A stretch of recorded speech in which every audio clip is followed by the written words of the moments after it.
भटकत निशिवासर, इधर उधर भटकत निशिवासर।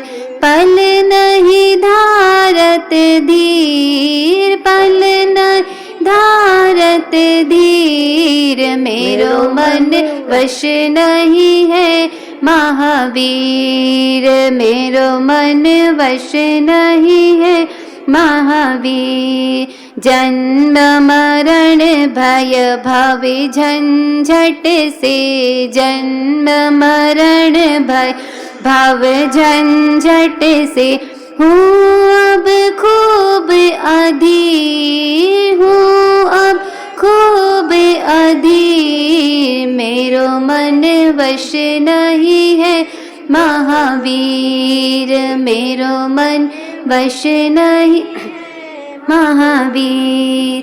जगत जेल दारुण दुख समझो, जगत जेल दारुण दुख समझो, याते हूँ दिलगीर, याते हूँ दिलगीर, मेरो मन वश नहीं है महावीर, मेरो मन वश नहीं है महावीर।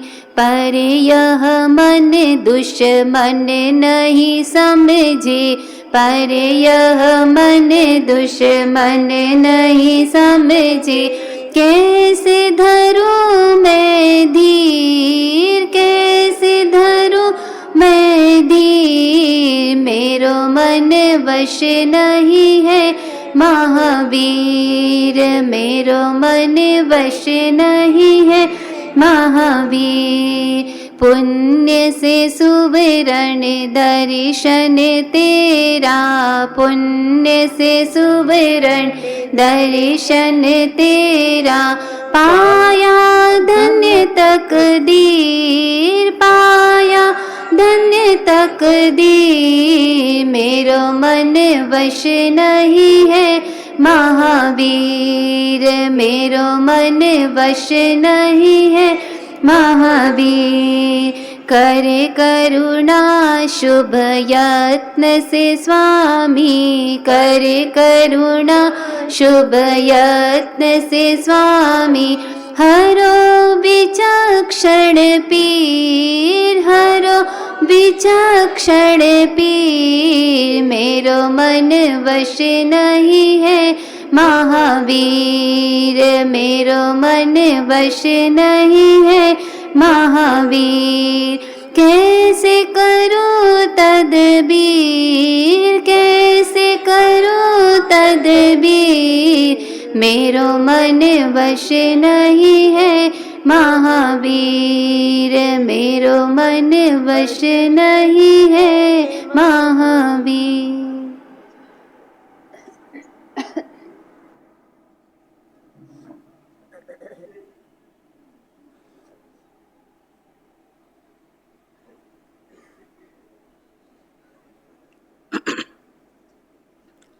सिद्धाणम बुद्धाणम पारगयाणम परम परगयाणम लोग मोगयाणम नमो सया सव सिद्धाणम। इक्को भी नमुकारो जिनवर वत्स हस्त वद्द मानस संसार सागराओ तारे नरम्ब नारिम्ब। अहो अहो श्री सद्गुरु करुणा सिंधु अपार, आपा मर पर प्रभु करो अहो अहो उपकार। अनंत शुद्ध आत्माओं को नमस्कार। शुद्ध आत्म स्वरूप प्राप्ति का लक्ष्य जिनका बन चुका प्रयत्नशील उन सभी साधकों को नमन नमन नमन। प्रभु परमात्मा देवादिदेव भगवान महावीर स्वामी के शासन में राजस्थान की धरती कोटा शहर दादावाड़ी दानबाड़ी परिसर में आप हम सब अपने ही चेतन चिदानंद को जागृत करने का प्रयत्न कर रहे हैं। आप कहोगे कैसी जागृति? रात को सोते हैं, सवेरे उठते हैं, उठने के बाद शारीरिक क्रियाओं में परमात्मा भक्ति में, जाप में, स्वाध्याय में अपनी अपनी रुचि के अनुसार व्यक्ति सवेरे उठ के दिनचर्या में लग जाता है और दिनचर्या में पूरे समय उसका भाव जगत बाह्य जगत में व्यस्त रहता है। बाह्य जगत में ही हमारा भाव जगत व्यस्त रहता है। भाव जगत को कैसे बदलें, कैसे मन को समझावें और कैसे मन को ऊपर उठावें, कैसे अपने आप को आगे व्यक्तित्व के विकास में प्रयत्नशील बने। विचक्षण सिंह जी महाराज ने ये भजन अपने लिए बनाया, पर सबसे ज्यादा तो आपके हमारे सबके मन की अभिव्यक्ति है इसमें। उनका जीवन तो साधक जीवन था, पर साधक जीवन में भी उन्होंने परमात्मा महावीर के चरणों में निवेदन किया कि मेरे भाव जगत में बाह्य जगत ओम शांति हो जाए, मेरे भाव जगत में क्रोध मान माया लोभ का व्यवसाय की ओम शांति हो जाए, मुझे मेरे भाव जगत में मान सम्मान की भूख समाप्त हो जाए, मेरे भाव जगत में स्वाद वृत्ति का अंश न रहे, व्यक्ति और वस्तु के मोह में मेरा मन कैसे विवेकी बने, कैसे वैरागी बने और परमात्मा के मार्ग में जो मुझे मौका मिला है मनुष्य भव में, इसको सार्थक कैसे किया जाए। और नरक तिर्यंच दो गति से तो पूरी तरह छुट्टी लेनी ही है। विचक्षण सिंह जी महाराज की आत्म जागृति का समय 11 वर्ष की उम्र में दीक्षा ली, 19 वर्ष की उम्र में गुरु का देहांत हो गया। उसके बाद उन्होंने अपने भाव जगत को ऊंचा उठाने में, भाव जगत को समझाने में, भाव जगत को संभालने में इतना ज्यादा प्रयत्न, इतना ज्यादा प्रयत्न, इतना ज्यादा प्रयत्न। प्रयत्न कौन करता है? जिसको जीवन में दुर्गुण कम करने हैं, जिसको जीवन में सद्गुण बढ़ाना है, जिसको व्यर्थ की बातों में समय नहीं लगा के परमात्मा के स्मरण में कुछ समय लगाना है, जिसको श्वास के उपयोग का सदुपयोग करना है। पर ऐसा कब होगा? जब जीव के भाव जगत में भाव जगत में धर्म की शुरुआत होगी। धर्म की शुरुआत होती है तब जीव को अधर्म का संपर्क समझ में आता है और अधर्म का संपर्क कम करने में वो प्रयत्नशील होता है। बाह्य जगत में जीने वाला, बाह्य जगत कोई सजाता है, बाह्य जगत कोई देखता है, बाह्य जगत कोई दिखाता है, बाह्य जगत को देख के राजी होता है और बाह्य जगत में उसका मन लगा रहता है। बाह्य जगत में ही उसका मन लगा रहता है और बाह्य जगत के जीवन में, पुण्य के उदय में, ऊंचाई में ज्यादा उसका भाव जगत बाह्य जगत को बढ़ाने में, बाह्य जगत को दिखाने में, बाह्य जगत को देखने में, उसी की ऊंचाई उसे समझ में आती है। आप कभी भी देख लो, प्रबल पुण्य का उदय हो, पैसे की अधिकता हो, व्यापार में सफलता मिलती हो और व्यक्ति का जीवन बाह्य जगत में ही रुचि लेता है, धर्म का मर्म जानता ही नहीं है, समझता ही नहीं है, ऐसा व्यक्ति बाह्य जगत में पुण्य के उदय का उपयोग करने में ज्यादा रुचि किसमें रखेगा? घर को सजाएगा, शरीर को सजाएगा, मकान को सजाएगा, दुकान को सजाएगा, फर्नीचर बढ़ाएगा, देखने लायक साधनों का संग्रह करेगा। सामान्य व्यक्ति साधनों का संग्रह करता है और धर्म में व्यक्ति साधना बढ़ाता है। मान लो आप संसार में हो, संसार में रहोगे, संसार की जवाबदारी निभाओगे, व्यापार भी करोगे, परिवार को भी संभालोगे, पड़ोस को भी संभालोगे, मनुष्यता के नाते, मानवता के नाते दूसरों के दुख दर्द में भी काम आओगे। पर आपको हर समय ये विचार होगा कि मेरे भाव जगत में दुर्गुण कैसे कम हो। आपको यदि एक बार क्रोध आया, किसी पे ज्यादा ही आप बरस गए, शब्दों में संतुलन नहीं रहा, अति क्रोध में शब्द भी मर्यादा के बाहर बोल गए, शब्द मर्यादा के बाहर बोल गए और अधिक भी बोल गए।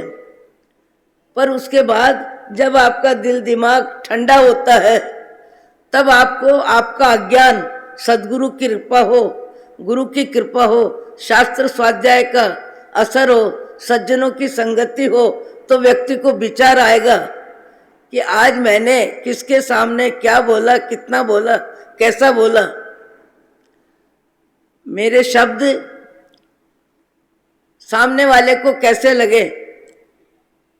शब्दों में संबंध बिगड़ते हैं, शब्दों में राग द्वेष बढ़ता है, शब्दों में आना जाना खाना पीना भी बंद हो जाता है।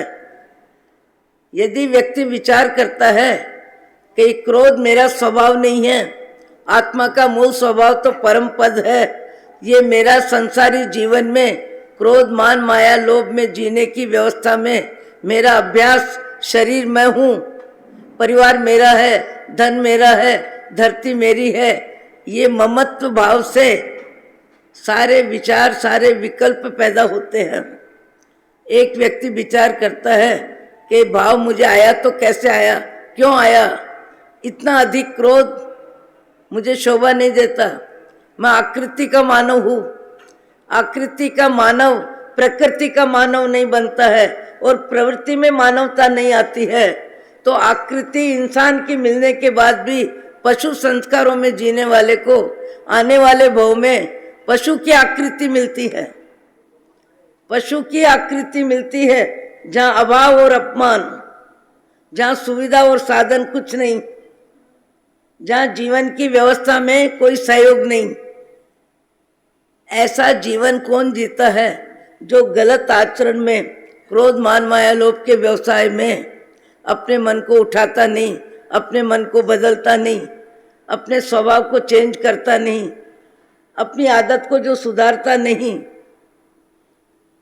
वो व्यक्ति क्या करता है, एक व्यक्ति को खाने की लालसा है, खाने में पसंद नापसंद का राग है, पर धीरे धीरे धीरे धीरे वो अपने मन को समझाने की कोशिश करेगा और कोशिश करके ये कहेगा, हे जीवाराम तुम्हारे चित्त की चंचलता है, ये स्वाद वृत्ति मनुष्य भाव में पुण्य के उदय में तुमने पुष्ट की है, पाप के उदय में मनपसंद भोजन नहीं मिलता है, पाप के उदय में चटनी रोटी भी चुपचाप व्यक्ति खाता है।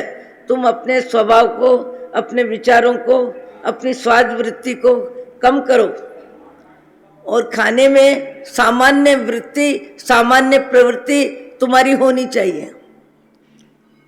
ऐसे भी व्यक्ति हैं जो जिंदगी भर पसंद का ही भोजन करते हैं, क्योंकि पुण्य का उदय है, पसंद के ही कपड़े पहनते हैं, पसंद के साधन में ही घूमते हैं।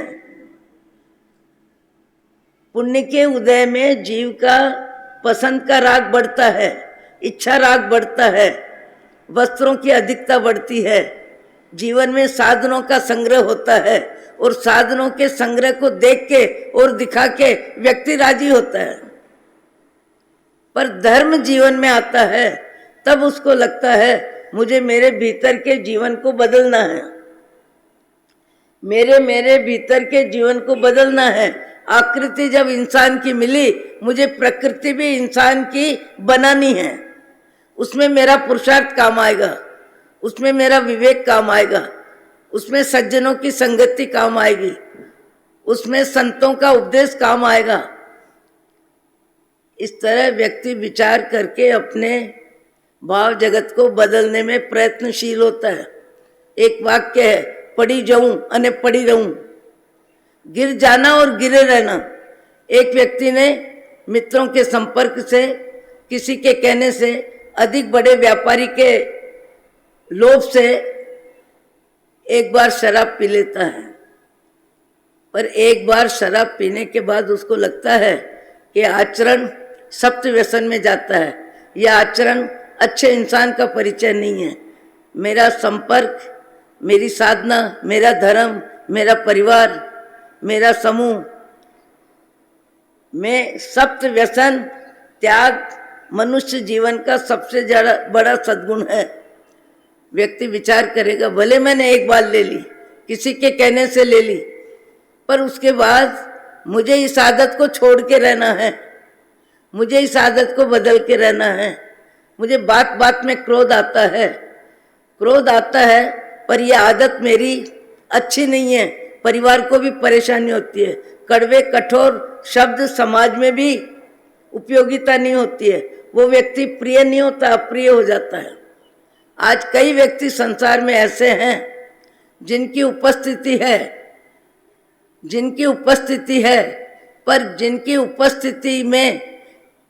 जिनकी उपस्थिति में सद्गुणों का समन्वय नहीं है, सद्गुणों की बहार नहीं है, अच्छे इंसान के लक्षण नहीं है। तो कई व्यक्ति ऐसे हैं जो उपस्थिति है, सामने खड़े हैं, साथ हैं, आने जाने में देखने मिलते हैं, पर वो साधारण व्यक्ति सामने होके भी किसी के मन में सामने नहीं रहता, किसी के मन में नहीं रहता। ऐसे व्यक्ति भी है जो असाधारण होते हैं, असाधारण जिनका व्यक्तित्व होता है, उपस्थिति नहीं होती है, पर उपस्थिति में भी वो उपस्थित हो जाते हैं, अनुपस्थिति में भी उपस्थित हो जाते हैं। आज कितने महामानव है, कितने महापुरुष हैं, देश रक्षा करने वाले, जाति सेवा करने वाले, धर्म में आगे निकलने वाले, दान में आगे निकलने वाले, जगड़ू साहब, भामा शाह, खेमा देदरानी, कितने ही नाम हैं। आज उनका जीवन शारीरिक जीवन नहीं है, पारिवारिक जीवन नहीं है, उनके मकान भी नहीं है, उनकी दुकान भी नहीं है, उनका परिवार भी नहीं है, उसके बाद भी उनका जीवन जीवंत है, उनका जीवन जीवंत है। असाधारण व्यक्ति अनुपस्थिति में भी उपस्थित हो जाते हैं। जिनके जीवन में सद्गुणों की बहार होती है, जो मनुष्य जीवन को धन्य बनाते हैं, जिनका जीवन परोपकार में, परमात्मा के स्मरण में, दीन दुखियों की सेवा में, करुणा में, क्षमा भाव में, समता भाव में, ऐसी जो अपने जीवन में सद्गुणों की अभिवृद्धि करते हैं, वो व्यक्ति जीवन में जीते हुए भी सबके लिए उपयोगी होते हैं। उनका जीवन सबके लिए प्रेरक होता है, उनके जीवन की अनुमोदना होती है, और वे चले भी जाते हैं, उसके बाद भी उनका जीवन सबके सामने गुणों के आधार पे चर्चा का विषय बनता है, उपदेश का विषय बनता है, नाम लेते हैं। आज महात्मा गांधी का नाम कौन नहीं लेता। जीवन में जगड़ू शाह का नाम, भामा शाह का नाम, खेमा देदरानी का नाम, और धार्मिक क्षेत्र में पुण्यसा श्रावक का नाम आगमों में है, जबकि वो अपरिग्रही थे, जबकि वो केवल सामायिक और स्वाध्याय में जीवन लगाने वाले थे। पति और पत्नी दो के जितना भोजन बनता था और इतनी कमाई करते थे, उसके बाद में पत्नी उपवास करती थी और पति का पालना होता था, और पति उपवास करता था, पत्नी का पालना होता था। पूरा जीवन 18 पाप से रहित जीवन जीने वाले हमारे प्रसिद्ध नाम है किसका? पुण्य श्रावक। गुणों के भंडार, पाप रुचि नहीं, पाप प्रवृत्ति नहीं, पाप के विचार नहीं, पाप के भाव नहीं, पाप की प्रवृत्ति नहीं। ऐसे भी संसार में महामानव हो गए जिनको वर्षों के वर्ष, सदियों बीत गई, उसके बाद भी उनका नाम हजारों की जिह्वा पे है। सुदर्शन सेठन का नाम, चंदन बाला का नाम, मृगावती का नाम, सती सीता का नाम, सबके नाम आज भी दिल दिमाग में है। चर्चा में, सत्संग में, उदाहरण के रूप में, अनुपस्थिति में उनकी उपस्थिति होती है। एक व्यक्ति उपस्थित है फिर भी उसका कोई महत्व नहीं है।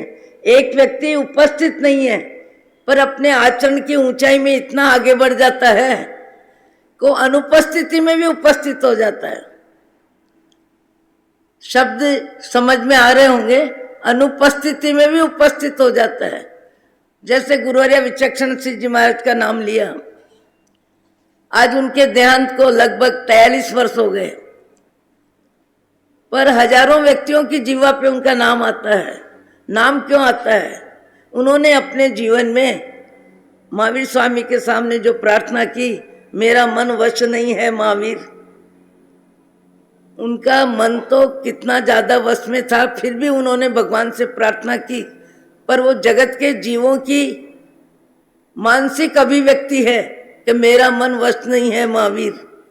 उन्होंने अपने जीवन को, अपने मन को इतना वश में किया, इतना वश में किया कि असत्ता वेदनी में अशांति नहीं हुई उनको।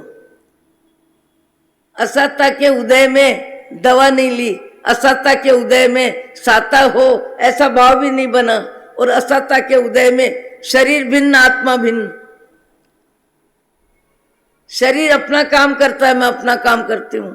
ऐसी अवस्था जिन्होंने प्राप्त करी, ऐसी अवस्था जिन्होंने प्राप्त करी, असाधारण व्यक्ति अनुपस्थिति में भी उपस्थित हो जाता है। चाहे दानवीर हो, चाहे धर्मवीर हो, चाहे तप, चाहे जप, चाहे सेवा, पशु सेवा, मनुष्य सेवा, जो व्यक्ति अपने जीवन में विशिष्ट कार्य करता है, उस व्यक्ति का जीवन अमर हो जाता है। उस व्यक्ति का जीवन सदियों तक चलता है। उस व्यक्ति को भूलना आसान नहीं होता है। और ऐसे भी व्यक्ति होते हैं, उपस्थिति में भी उपस्थिति का महत्व नहीं है। सामने खड़े हैं पर कोई अर्थ नहीं है, आजू बाजू में पर कोई महत्व नहीं है। जो व्यक्ति स्वार्थ और मोह की जिंदगी में व्यस्त रहता है और परोपकार और परमार्थ के कार्यों में अपने तन मन धन का उपयोग नहीं करता है और केवल संग्रह वृत्ति और अपनी भाग्य की चादर को अपनी सीमा में ही फैलाता जाता है, अपने भाग्य की चादर को अपनी सीमा में ही फैलाता जाता है और संग्रह करता जाता है और अपनी पहचान पैसे के आधार पर दुनिया में बनाता जाता है। पर उसकी पहचान कब तक? जब तक शरीर में आत्मा है। आत्मा निकलने के बाद कहाँ उसकी पहचान रहती है? फिर बेटे पोतों की पहचान बनती है और उनकी भी पहचान उनके कर्मों से बनती है। हमारे जीवन में एक भाव बनना चाहिए कि अपने दुर्गुणों की हम लिस्ट बनावें। जैसे घर में क्या सामान होना चाहिए, करोड़पति बनने के बाद हमारा घर कैसा होना चाहिए, हमारा मकान कैसा होना चाहिए, हमारा फर्नीचर कैसा होना चाहिए, हमारे कपड़े कैसे होने चाहिए, हमारे हीरे माणक मोती का जेवर हमारे नाक में और हमारी उंगली में कैसे चमकना चाहिए। ये सामान्य व्यक्ति के विचार होते हैं, कोई बड़ी बात नहीं है। मिले या नहीं मिले, अभिलाषा में पाप का बंध होता है, पुण्य का उदय होता है, उतना ही संसारिक जीवन में धन का लाभ मिलता है। पर धन का लाभ मिलने के बाद जो धन का सदुपयोग करते हैं वो वर्षों जीते हैं, लंबे समय तक जीते हैं, अपने कर्मों से जीते हैं। मैंने कितनी बार नाम लिया है कलकत्ता में राय बद्रीदास टेम्पल नाम प्रसिद्ध है। और उनकी भक्ति, उनकी देवगुरु धर्म में आस्था, उनका परोपकार में धन का उपयोग, विशेष रूप में अनासक्ति, उदारता, सारे गुण, वो मंदिर की व्यवस्था बोलती है कि उस व्यक्ति का जीवन क्या था और जीवन में परोपकार कितना था, परमात्मा भक्ति कितनी थी, सज्जनों की संगति कितनी थी, साधु संतों का उपदेश कितना था। व्यक्ति नहीं है, पर व्यक्ति के कार्य, व्यक्ति की शरीर की उम्र तो जितनी होती है उतनी ही रहती है। शरीर की उम्र किसी की ज्यादा नहीं होती। ऋषभदेव भगवान के समय आयु कितनी लंबी थी, 24 तीर्थंकरों की आयु भी कितनी थी, और पार्श्वनाथ भगवान के आते आते शरीर की आयु कितनी हो गई? 100 बरस। और महावीर स्वामी के जीवन में शारीरिक जीवन की जिंदगी का समय कितना? केवल 72 वर्ष।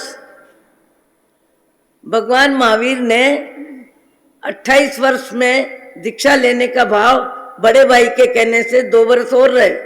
उसके बाद साधना काल में 12.5 वर्ष कितने उपसर्ग, कितने परिचय, कभी सत्ता के मद में, कभी संपत्ति के मद में, कभी अधिकार के मद में। जैसी जैसी गलतियां हुई उन सारी गलतियों का भुगतान भगवान महावीर जैसे महावीर, 24वें तीर्थंकर, देवों के द्वारा पूजनिक, इंद्रों के द्वारा वंदित, नंदीवर्धन भाई के द्वारा बड़े भाई की पहचान, ऐसे महावीर स्वामी को मोक्ष जाते समय सारे कर्मों को क्षय किए बिना किसी का मोक्ष होता नहीं।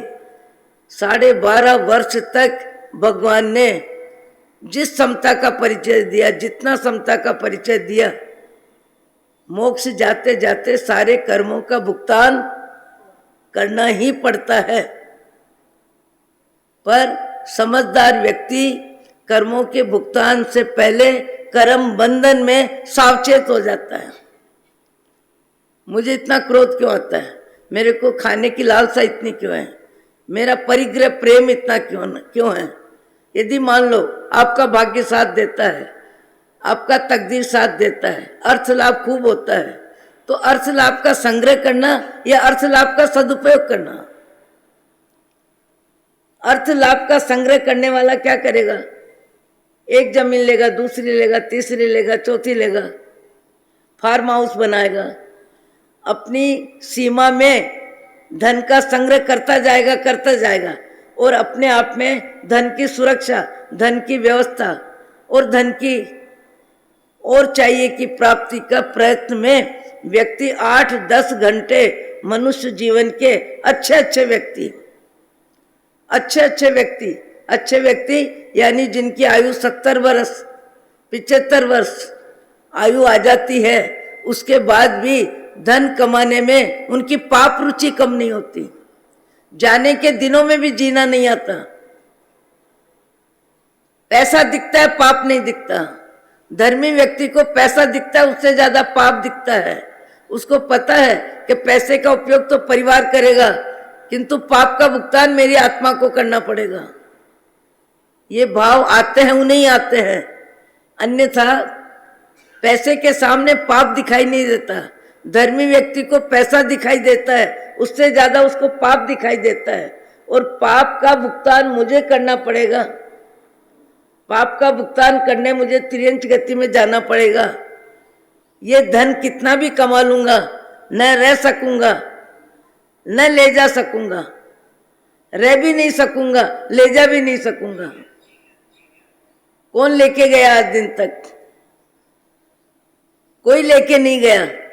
पर जीते जी अच्छे कार्यों में जिसने अपने तन मन धन का जितना उपयोग किया, जैसा उपयोग किया, तप में, जप में, भक्ति में, दान में, स्वाध्याय में, क्षमा भाव में, सहनशीलता में, आज भी कई व्यक्ति अभ्यास करते हैं। महाराज 1 महीने के पचक खांड दिला दो, किसी की आवाज से मुझे क्रोध ना आवे, किसी की आवाज से मुझे क्रोध ना आवे। एक व्यक्ति को मैंने कहा, आज दिन भर क्रोध त्याग की बात करो, क्रोध त्याग का उपवास कर लो। आज 14 है, आज अष्टमी है, आज पंचमी है, चलो अपने से रोटी नहीं छूटती है। मैंने कहा आज व्यापार में झूठ नहीं बोलने का त्याग कर दो। तो बोले महाराज ये तो संभव नहीं है। तो मैंने कहा घर परिवार में हंसी मजाक में, खाने पीने में झूठ बोलने का त्याग कर दो, कि ये तो फिर भी हो जाएगा। व्यक्ति का परिग्रह राग कभी कभी व्यक्ति की आंख बंद होने का समय आ जाता है, वहां तक व्यक्ति को समझ नहीं आता है।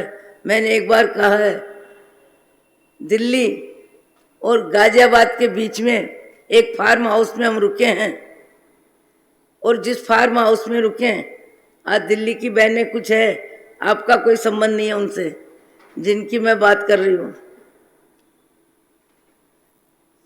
फार्म हाउस में हम रुके और रुकने पर मैंने पूछा, भैया ये बड़े बड़े गोडाउन किसके हैं? मेरे को कर्मचारी कहता है, महाराज हमसे मत पूछो, हम कर्मचारी हैं, हम इनका नमक खाते हैं, इनके यहाँ तनख्वाह मिलती है, उससे हमारी गृहस्थी चलती है। अरे मैंने कहा कुछ नहीं होगा, बताओ ना। तो उसने नाम भी बता दिया, और नाम जिनका बताया वो धर्म भी करते थे, साधु व्यवहार भी करते थे, अच्छे काम भी करते थे। अच्छे काम नहीं करते थे ऐसी बात नहीं थी, पर उसके बाद भी परिग्रह राग इतना कि परिग्रह राग में उनको पाप दिखाई नहीं देता था। तो मैंने कहा यहाँ क्या भरा है? बोले मिलावट का तेल। व्यक्ति पाप छिपाने में अपनी बुद्धि का, अपनी कला का, अपने समय का उपयोग कम नहीं करता है। पुण्य छपाना और पाप छिपाना दुनिया का व्यवहार है। छोटी छोटी क्रियाओं में भी व्यक्ति पाप को छिपाता है। मैंने नहीं बताया एक रोज क्या, अब इतनी सी गलती सुनने में क्या तकलीफ।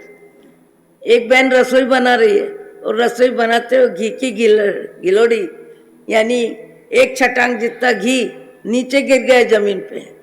माँ साहब आने वाले हैं, अरे कुछ सुनना पड़ेगा। जल्दी से आटा लिया, पलेथन का आटा लेके, और आटा उस पे डाल दिया और डाल के चकले को इधर से उधर कर दिया। अब ये क्या है? गलती सुनने की ताकत नहीं, इसलिए गलती छिपाने के लिए माया का पाप, चोरी का पाप, झूठ का पाप। व्यक्ति अपनी गलती को छिपाने में जितनी ताकत लगाता है, पुण्य को छपाने में जितनी ताकत लगाता है, महामानव पाप को छिपाने में ताकत नहीं लगाते, पाप को क्षय करने में ताकत लगाते हैं, और पुण्य को छपाने में ताकत नहीं लगाते। देने वाला और है, देता है दिन रैन, लोग मुझे दाता कहे, याते नीचे नैन। लक्ष्मी पुण्य से मिलती है और सदुपयोग शुभ भावों से होता है। मानव सेवा, धर्म की कार्य में, किसी भी कार्य में व्यक्ति का धन छूटता है, मन की इजाजत के बिना नहीं छूटता। मन की इजाजत सबसे जरूरी है। कभी कभी व्यक्ति कम पैसे में भी दूसरे की जरूरत में हाथ लंबा करता है। कई व्यक्ति ऐसे भी हैं, भाग्य बलवान है, घर में मेवा मिठाई भरा है, कोई कमी नहीं है, पुरुष वर्ग की तरफ से कोई आनाकानी नहीं है, उसके बाद भी कोई सामान्य व्यक्ति आता है, रिश्तेदार, तो वहां भी व्यक्ति क्या करता है? पुण्य की चोरी करता है, सुविधा साधन में मन बदलता है, और मन बदल के बादाम की कतली को अंदर रख देता है और बेसन की कतली को आने वाले रिश्तेदार के सामने रखता है। ये क्या कर रहा है? अपने पुण्य को छिपा रहा है कि नहीं? अपनी धन की योग्यता को छिपा रहा है कि नहीं? अपने ऊंचे विचारों को हल्के विचारों में बदल रहा है कि नहीं? हल्के विचारों में बदल रहा है, भाग्य बलवान है, पर भावों में निर्मलता नहीं है, भावों में उदारता नहीं है, भावों में मानवता नहीं है, भावों में इंसानियत भी नहीं है। और भाव जगत ही अपना जगत है। भाव जगत से ही गति मिलेगी, भाव जगत से ही जीवन सार्थक होगा, भाव जगत ही सब कुछ है। अपने भाव को जांचना, यहाँ तो आए दिन एक ही बात होती है कि अपने भाव को कैसे जांचें। कभी कभी हम बहुत बार व्यक्ति की सज्जनता को गौण कर देते हैं, व्यक्ति के सद्गुणों को गौण कर देते हैं। व्यक्ति धार्मिक है, व्यक्ति ऊंचे विचार वाला है, क्षमा भाव है, सहनशीलता है, अच्छे व्यक्ति के विचार हैं, अच्छा जीवन है, वो भी आता है तो आए हैं ठीक है, आए हैं ठीक है। क्यों? कि उसके पास पैसे की अधिकता नहीं है। पैसे की अधिकता नहीं होने पर धार्मिक व्यक्ति को भी जितना सम्मान मिलना चाहिए अधिकतर उतना सम्मान नहीं मिलता। और एक आपकी समाज में मान लो कोई ऊंचे पद पे है, अच्छे पद पे है, आपको मालूम है कि गुप्त में, प्राइवेटता में बियर भी पीता है, उसके बाद भी वो आएगा, आइए आइए आइए आइए। उसको सम्मान देने के लिए सब खड़े हो जाएंगे। पैसा माँ बाप, पैसा परमेश्वर, पैसा ही सब कुछ। शराब पीने वाले को भी इज्जत मिल जाती है। और दिन में त्याग तब वैराग्यमय जीवन जीने को भी पैसे के बिना क्या बोलते हैं, बेचारा बापड़ा। हाँ, बेचारे हैं, बेचारे हैं। अरे हम सद्गुणों में हमारे विचारों को नहीं जी सकते हैं, हमारे सद्गुण हमारी बुद्धि में हैं और हमारे आचरण में नहीं आते हैं, तो सद्गुणों की कमी को लेके हम अपने जीवन में कितने बेचारे हैं। अच्छे सद्गुण बेचारे हैं हमारे माथे में, हमारे जीवन में नहीं आते, हमारे व्यवहार में नहीं आते, हमारे बोलने में नहीं आते, हमारे खाने में नहीं आते, हमारे चलने में, देख के चलने में नहीं आते। अच्छे विचार हमारी बुद्धि में पड़े रहते हैं और जीवन जीने में, काम में नहीं आते। मैंने एक रोज बताया, एक बड़ा आदमी, संपन्न परिवार का आदमी, और एक भोजन व्यवस्था में घर के सदस्य उसका ध्यान रखे। घर के सदस्य ध्यान रखते हैं कि नाराज न हो जाए, बीच में उठ नहीं जाए। कभी कभी व्यक्ति अपने मान कषाय को इतना ऊंचा उठा लेता है, इतना ऊंचा उठा लेता है कि घर के सदस्य भी उस व्यक्ति की उपस्थिति में कभी कभी घबराते हैं। और ऐसे व्यक्ति ने बड़ी प्रसन्नता के साथ मेरे सामने कहा, उन्होंने सोचा मैं कोई अच्छी बात बोल रहा हूँ,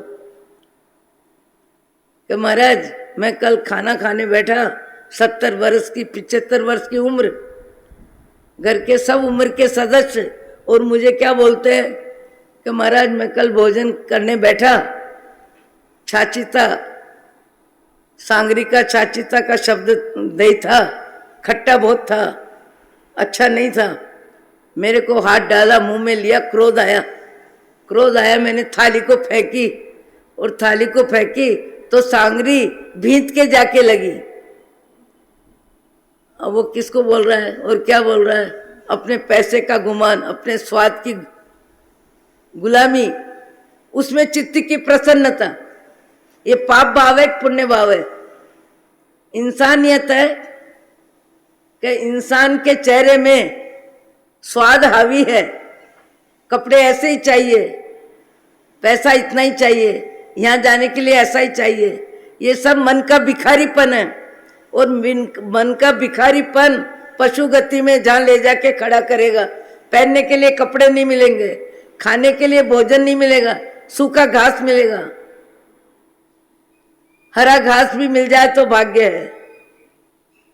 जीव यही है, कर्मों के वशीभूत होके हर परिस्थिति को जीव स्वीकार करता है, पर कर्म बदले वो महान है, कर्मों को ऊंचा उठाए वो महान है, सद्गुणों की बाहर जीवन में आए वो महान है।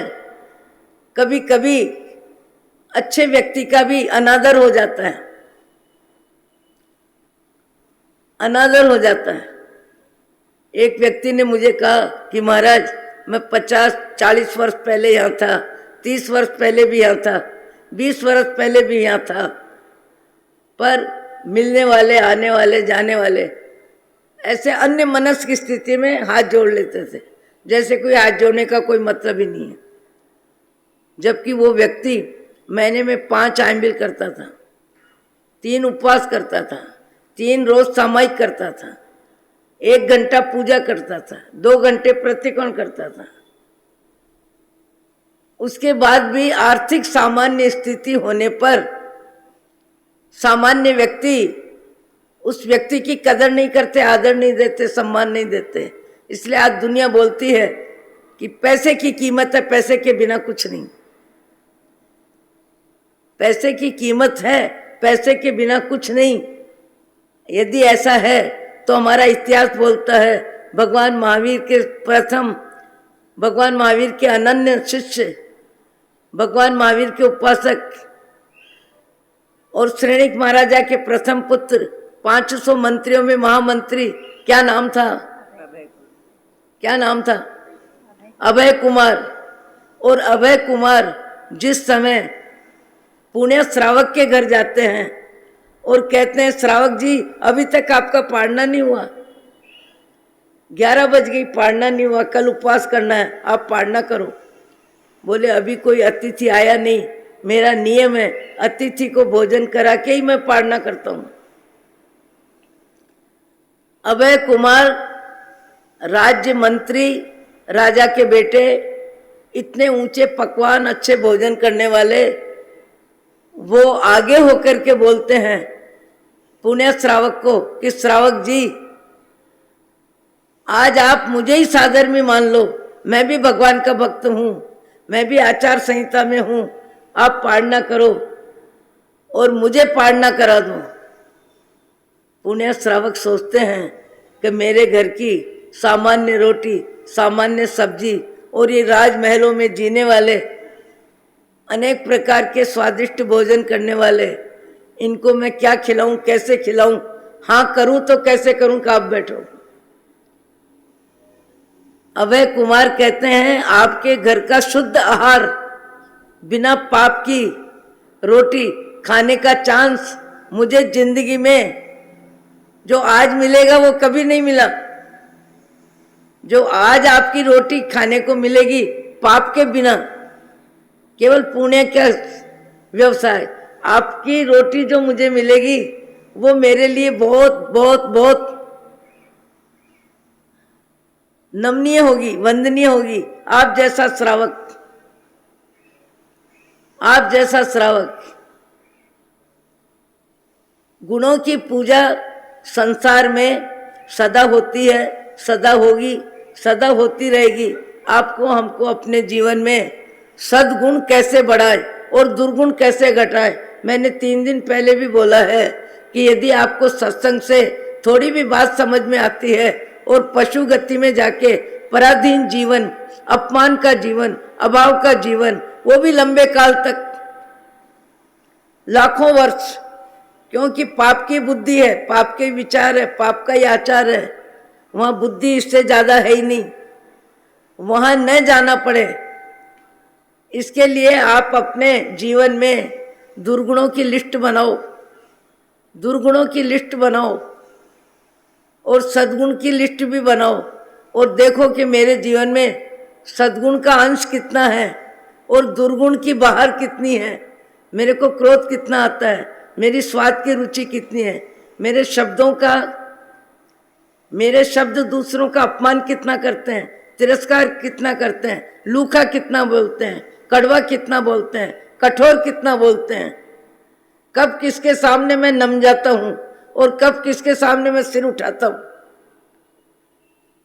सामान्य व्यक्ति अपनी पहचान करे और पहचान करने के लिए अपने जीवन में दुर्गुणों की लिस्ट और सद्गुणों की लिस्ट बनावे और दुर्गुण कम करने का अभ्यास नियमित करें। जिस व्यक्ति ने मुझे कहा कि मेरी सांगरी भीत पे खड़ी थी, मैंने कहा जीवन पूरा हो रहा है, जीवन जीना नहीं आया, इससे ज्यादा आपकी हार क्या। मरने के दिन नजदीक आ गए और स्वाद कम नहीं हुआ, भोजन में क्रोध कम नहीं हुआ, अपना अहंकार कम नहीं हुआ, पैसे का नशा कम नहीं हुआ। मैंने कहा आप अपनी कमजोरी पे इठला रहे हो और ये बता रहे हो बड़ा आदमी कौन। मैंने उनको कहा कि ये सांगरी सामने भीत पे लटक रही है, ये बच्चे जैसा बचकानापन है और ये बचकानापन आपका 70 वर्ष की उम्र में आपको शोभा नहीं देता है। न तो इस जिंदगी में आपके लिए ये उचित है और न आने वाली जिंदगी में आपके जीवन में बाहर है। ये खाने की लालसा, पहनने की लालसा, दिखाने की लालसा, देखने की लालसा, सब मान कषाय है। अपने आप को आईने में जब भी खड़े करते हो, अपने आप से बात किया करो, जीवाराम तुम तो आत्मा हो, तुम तो अरूपी हो, तुम्हारा रूप नहीं, तुम्हारा रंग नहीं, तुम्हारे में गंध नहीं, तुम्हारे में स्पर्श नहीं, ये तो मानव शरीर है। जैसे कुत्ते का शरीर, बिल्ली का शरीर, गाय का शरीर, घोड़े का शरीर, ऐसे हमारा मनुष्य का शरीर है। ये मनुष्य का शरीर है और पुण्य के उदय की ये फिल्म है। तुम किसको देख रहे हो, क्या देख रहे हो? तुम अरूपी आत्मा हो। ये रूपी शरीर तुमको जो इतना सुहाना मिला है, इतना अच्छा वातावरण मिला है, यह पशु गति में जाने के लिए नहीं मिला है। ये अपनी आत्मा का ज्ञान की प्राप्ति हो। और तुम्हें समझ में आना चाहिए कि मैं आत्मा हूँ, मैं अजर अमर आत्मा हूँ, अरूपी आत्मा हूँ। ये देह रूपी है, ये पुण्य का उदय है और पुण्य के उदय की सजावट है। और इस सजावट को मैं अपनी पहचान मान रहा हूँ, यही मिथ्यात्व है। मुझे लगता है मनुष्य भव में सत्संग का असर यदि जीवन में नहीं हुआ तो फिर जीवन क्या है? अच्छे विचारों का असर तो होना ही चाहिए। सामान्य विचारों का असर जल्दी आ जाता है। आप पे कोई क्रोध किया, आप उस पे क्रोध करते हो और कहते हो इसने किया इसलिए मैंने किया, इसको क्रोध आया तो मेरे को क्रोध आया। तो दोनों क्या हो गए? बराबर तो हो गए। एक व्यक्ति नीचे खड़ा है, एक व्यक्ति ऊपर खड़ा है, और एक व्यक्ति हल्के शब्द बोल रहा है और दूसरा व्यक्ति ऊपर से नीचे आके उसी के स्तर पे बात कर रहा है, उसी के स्तर पे शब्द बोल रहा है, उसी के स्तर पे हल्का व्यवहार कर रहा है। ज्यादा नुकसान किसका? एक व्यक्ति नीचे था और दूसरा ऊपर से नीचे आ गया। एक आत्मा तिर्यंच गति में जाने लायक थी और दूसरा व्यक्ति तिर्यंच में जाने लायक व्यवहार में सामने वाले व्यक्ति की नकल कर ली। ज्यादा नुकसान किसका? क्रोध का जवाब क्रोध से देना अपनी बहुत बड़ी हार है। किसी का क्रोध सहन नहीं करना, यह भी हमारी मानसिक कमजोरी है। दूसरे के कड़वे शब्द हम जिंदगी में याद रखते हैं और सत्संग के शब्द हमको याद नहीं रहते हैं। एक दिन का कड़वा व्यवहार 100 दिन तक संभाल के रखते हो। कभी किसी के जाना बंद, खाना बंद, बोलना बंद। ये संस्कार कितने हल्के, कितने निम्न। आकृति इंसान की, प्रकृति पशु से गई भी थी, और ऐसी प्रकृति हमको कहां ले जाके खड़ा करेगी? जीवन में पैसे का महत्व है, शरीर का महत्व है, इंद्रियों का भी महत्व है। मनुष्य जीवन को देवों ने भी महान बताया है, देवा भी तम नमम संति। पर हमारे में मानवीय गुण विकसित हो, हमारे में परोपकार बुद्धि हो, हमारे में स्वार्थ वृत्ति कम हो, भाग्य से लक्ष्मी आ रही है तो उसको संग्रह करने से ज्यादा बांटने में उपयोग करो। मैंने आपको कहा महादेवी वर्मा साहित्यकार के रूप में, प्रसाद पंत, निराला, महादेवी, ये सब एक समय के साहित्यकार थे। और निराला जी की रुचि इतनी, दूसरे की जरूरत में उनका मन पानी पानी हो जाए, अपनी जरूरत गौण हो जाए और दूसरे की जरूरत मुख्य हो जाए। महादेवी कहने लगी, निराला जी आप हम सम उम्र के साहित्यकार हैं, आपकी हमारी मित्रता है, आपकी गरीबी हमको सहन नहीं होती। सर्दी में आप ठिठुरते हुए इधर उधर जाते हो, आते हो, हमको अच्छा नहीं लगता। हमने आपके लिए कोट सिलवाया है, ये कोट आपको पहन के जाना होगा, पर पहन के आना भी होगा वापिस। महादेवी ने कोट निराला जी को दिया, उन्होंने पहना, 1-2 दिन उनके शरीर पे रहा, पर उसके बाद जब आए तब वही ठिठुरते आए। महादेवी ने कहा क्या हुआ निराला जी, इतनी सर्दी में आप कंपन शरीर में हो रहा है और ऐसे शरीर से आप आ रहे हो, आपका कोट कहाँ गया? हम आपकी चिंता करते हैं, आप किसकी चिंता करते हो? निराला जी ने क्या जवाब दिया कि महादेवी तुमने मेरी जरूरत समझी और मेरे पे दया करी, मान लो मित्रता के नाते मेरे को सुविधा दी, पर मैं क्या करूं, मुझे रास्ते में मेरे से ज्यादा जरूरतमंद व्यक्ति मिल गया, मेरे से ज्यादा जरूरतमंद व्यक्ति मिला, तो मेरा कोट मेरे शरीर पे रखूं इसके लिए मेरी बुद्धि ने इजाजत नहीं दी। मैंने जल्दी में जल्दी अपना कोट उतार के उसके शरीर पे डाल दिया। मानव अपनी जरूरत को गौण करके दूसरों की जरूरत में हाथ लंबा करते हैं। अपना शरीर सामान्य है तो भी रोगी सेवा में अपने शरीर को काम में लेते हैं। अपने पास साधन कम हो तब भी अपनी कटौती करके पड़ोसी को, नौकर को भी यदि बुखार है तो आप अपनी चाय का दूध हटा दो, पर सामने वाले को दूध पिलाने में आपकी इंसानियत आप में जीवंत रहनी चाहिए। करुणा भाव, दया भाव, परोपकार का भाव यदि मनुष्य जीवन में नहीं है तो फिर कहाँ मिलेगा? पशु के पास तो साधन ही नहीं है। पशु तो गाय अपने बछड़े बछड़ी को भी अपने हक का चारा नहीं दे सकती है। बच्चा भी बंधा है, खुद भी बंधी है। दूध निकालने वाला निकाल रहा है और दूध निकालने के बाद माँ सोचती है मेरा बछड़ा भी खा ले, क्योंकि दूध निकालते टाइम कुछ खुराक उसको अच्छी मिलती है। बच्चा भी चाहता है, माँ भी चाहती है, पर दोनों के बंधन है। गले में जेवड़ी बंधी है, एक दूसरे के निकट आ नहीं सकता है। पशु जीवन में कितने बंधन है। मनुष्य जीवन में जो विवेक से, जो वैराग्य से, सत्संग से अपने जीवन को ऊपर उठाने के लिए जो सप्त व्यसन त्याग आदि के नियमों से अपने मन को बांधता है, अपने मन को सुरक्षित रखता है, अपने मन को दृढ़ रखता है, अपने मन में मानवीय गुणों का पालन करता है, उस व्यक्ति को पशु गति में रस्सी से बंधने के लिए और पराधीन जीवन जीने के लिए जाना नहीं पड़ता। पराधीन जीवन को आमंत्रण हम ही देते हैं, कोई और नहीं देता। भगवान करे आकृति मनुष्य की मिली, प्रकृति मनुष्य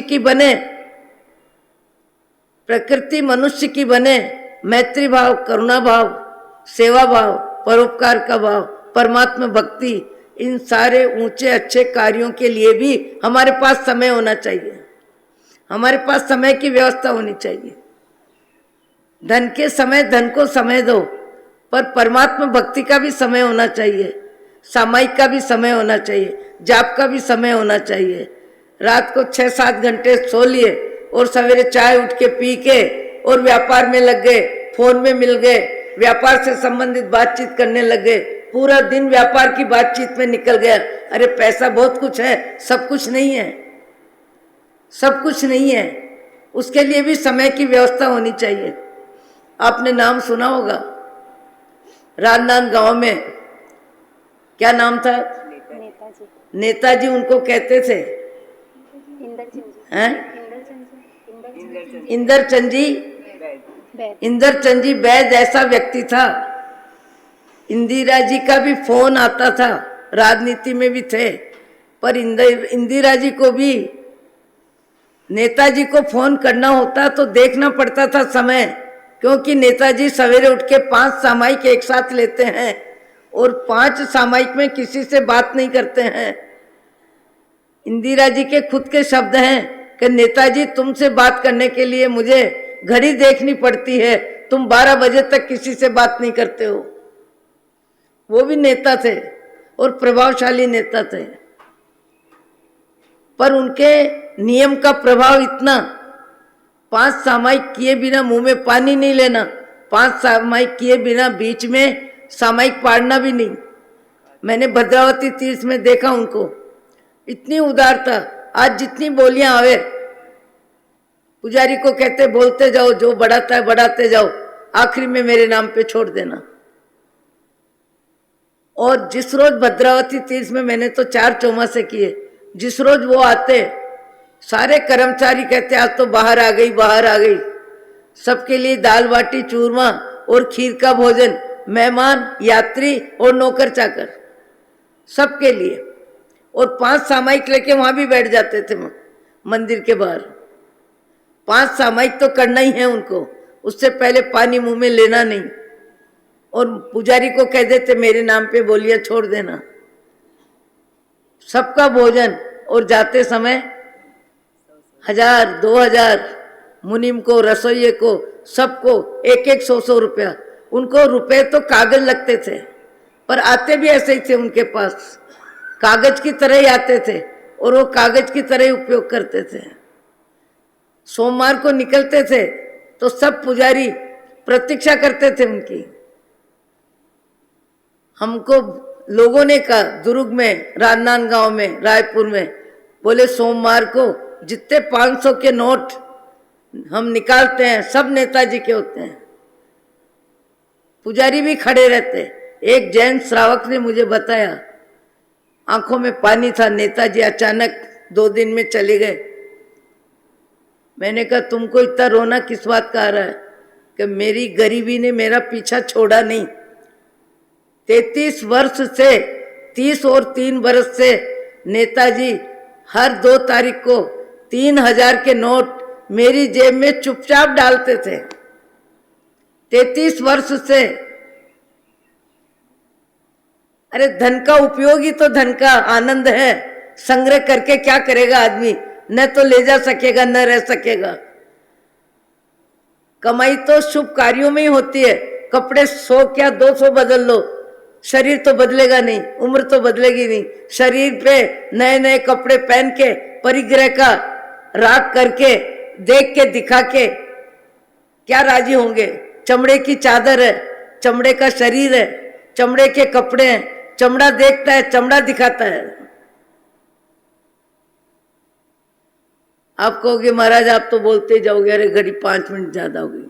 अहो अहो श्री सद्गुरु करुणा सिंधु अपार, आपामरि परि प्रभु कर्यो अहो अहो उपकार। जे स्वरूप समझा बिना पायो दुख अनंत, समझाव्यो ते पद नमो। श्री सद्गुरु भगवान परम पुरुष प्रभु सद्गुरु, परम ज्ञान सुख धाम। जेहने आप्यो भान नीच, तेहने सदा प्रणाम। देह छता जेहनी दशा, वरते देहातीत। ते ज्ञानी ना चरण मा, हो वंदने अगणी।